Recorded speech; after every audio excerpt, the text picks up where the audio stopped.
আজকে তোমাদের সাথে কয়েকটা গুরুত্বপূর্ণ কথা শেয়ার করতে আসলাম বন্ধুরা। পুরো ভিডিওটা দেখবে, দিয়ে তোমাদের মতামত জানাবে। মানে ভিডিওটা স্কিপ করবে না, স্কিপ করলে তোমরা বুঝতে পারবে না। কয়েকটা গুরুত্বপূর্ণ কথা আছে, ভিডিওটা পুরো দেখবে, দিয়ে বলবে তোমাদের মতামতটা কি। এখন ফেসবুকে কি চলছে বন্ধুরা জানো তো? স্টার দিয়ে তোমার ফলো কিনছে, স্টার দিয়ে লাইক কিনছে, স্টার দিয়ে কমেন্ট কিনছে। মানে কয়েকদিন ধরে মানে কিছু ছেলে পেলে মানে কমেন্ট করছে, কমেন্ট বক্সে গিয়ে চেক করছি, ডাইরেক্ট কমেন্ট করছে যে আমি তোমাকে একটা স্টার দেবো, আমাকে একটা ফলো করে দাও, আমি তোমাকে একটা স্টার দেবো, আমাকে কমেন্ট করে দাও, আমি তোমাকে একটা স্টার দেবো, একটা লাইক করে দেবো। আরে এগুলা করে কি কোনোদিন সফলতা পাওয়া যায়? সফলতা পেলে কঠোর পরিশ্রম করতে হবে। যে একটা স্টার দিয়ে তোমাকে আমি ফলো করে দিব, সেটা কোনোদিন হয়? সেটা কোনোদিনই হয় না। যদি তুমি একটা ভালো গঠনমূলক কমেন্ট করতে, গঠনমূলক কমেন্ট করে বলতে ভাই পাশে থেকো, আমি নতুন, কি তোমার সেই ভালো সুন্দর কমেন্ট দেখে আমি চলে যাবো। আমি তো কতজনকে ফলো করে দিই, গিয়ে তোমাকে ফলো করে দিয়ে আসতাম। কিন্তু তুমি যেইভাবে স্টার দিয়ে তোমাকে একটা স্টার দেবো, তুমি আমাকে ফলো করে দাও, সেটা কোনো দিনই করবো না। তুমি কি স্টার দিয়ে আমাকে কিনতে চাও? সেটা কোনো দিনই সম্ভব না।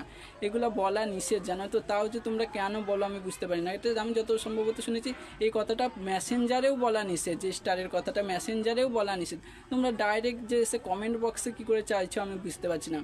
কমেন্ট বক্সে ডাইরেক্ট এসে বলছো যে আমি তোমাকে একটা স্টার দেবো, আমাকে ফলো করে দাও। ওই স্টারের কথাটা শুনে তোমাদের জন্য আমাদের পেজের ক্ষতি জানো তো। তোমরা প্লিজ এই ধরনের কথা বলো না। তোমাদের জন্য আমাদের পেজের কতটা ক্ষতি হচ্ছে, তোমাদের তো পেজের ক্ষতি হচ্ছে, সাথে আমাদেরও ক্ষতি হচ্ছে। তোমরা এই ধরনের কথা বলো না। তোমাদের যদি ফলো পেতেই চাই, লাইক পেতেই চাই, কমেন্ট পেতেই চাই, তোমরা একটা কাউরির ভিডিওতে যাবে যাকে তোমার পছন্দ, একটা সুন্দর গঠনমূলক কমেন্ট করবে, সেই কমেন্ট দেখেই মানে সে তোমাকে ফলো করবে, সে তোমাকে লাইক কমেন্ট করবে।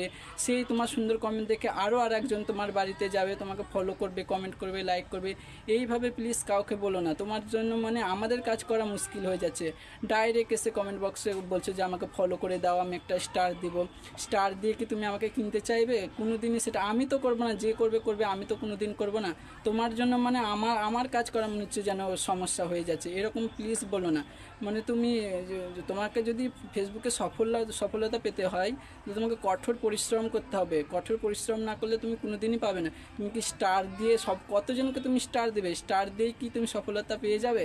সেটা কোনো দিনই হবে না। তোমাকে কঠোর পরিশ্রম করতে হবে, নিজে খাটতে হবে, ভালো গঠনমূলক কমেন্ট করতে হবে। যতদিন তোমার হাত ব্যথা না হবে কমেন্ট করতে করতে, যতদিন তোমার হাত ব্যথা না হবে ততদিন তুমি ফেসবুকে সফলতা পাবে না। সবার ভিডিওটা পুরো দেখতে হবে, সুন্দরভাবে গঠনমূলক কমেন্ট করতে হবে, তারপরে গায়ে তুমি সফলতা পাবা, তার আগে নয়। তার জন্য তোমরা কারোর কমেন্ট বক্সে যা করেছো কারোর কমেন্ট বক্সে গিয়ে এই ধরনের কমেন্ট করো না। ডাইরেক্ট গিয়ে বলবে যে আমি একটা স্টার দিব, তোমরা আমাকে একটা ফলো করে দাও, আমি একটা স্টার দিব, আমাকে কমেন্ট করে দাও। এইসব ধরনের কথাগুলো তোমরা বলো না। এগুলো আইডির ক্ষতি। তোমার তো আইডির ক্ষতি হচ্ছে, সাথে যাকে বলছো তারও আইডির ক্ষতি হচ্ছে। এই ধরনের কমেন্ট প্লিজ তোমরা করো না, তোমাদেরকে অনুরোধ করছি। মানে কয়েকদিন ধরে আমি দেখছি, মানে এটা নিয়ে আমি ভেবেছিলাম ভিডিও করব না, তবু করতে হলো। মানে বেশ কিছু দিন ধরে, 3-4 দিন ধরে কেউ না কেউ দেখছি কমেন্ট করতেই আছে। এগুলো দেখে আমার খুব খারাপ লাগছে। মানে তোমাদের জন্য মানে আমাদের পেজটার অনেক ক্ষতি হচ্ছে।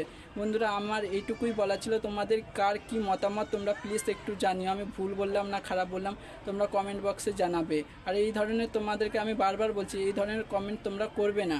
তোমরা ভালো সুন্দর গঠনমূলক কমেন্ট করবে, সেই কমেন্ট দেখেই যাবে। অন্তত আমি তো যাব না তোমাদের ওই স্টার দেওয়ার নামে, একটা স্টারের লোভে যে তোমাকে ফলো করে দিয়ে আসবো, কোনোদিনই করবো না। এরকম করো না, এরকম করলে অনেক ক্ষতি। এটা সম্ভবত মেসেঞ্জারেও বলা যায় না। তোমরা ডাইরেক্ট যে কমেন্ট বক্সে যে এসে কী করে বলছো আমি বুঝতে পারছি না। এই ধরনের কমেন্ট তোমরা কোনোদিন করো না। আমার খুব খারাপ লাগলো জানো তো বন্ধুরা। তোমাদের কি মতামত তোমরা একটু প্লিজ জানিও।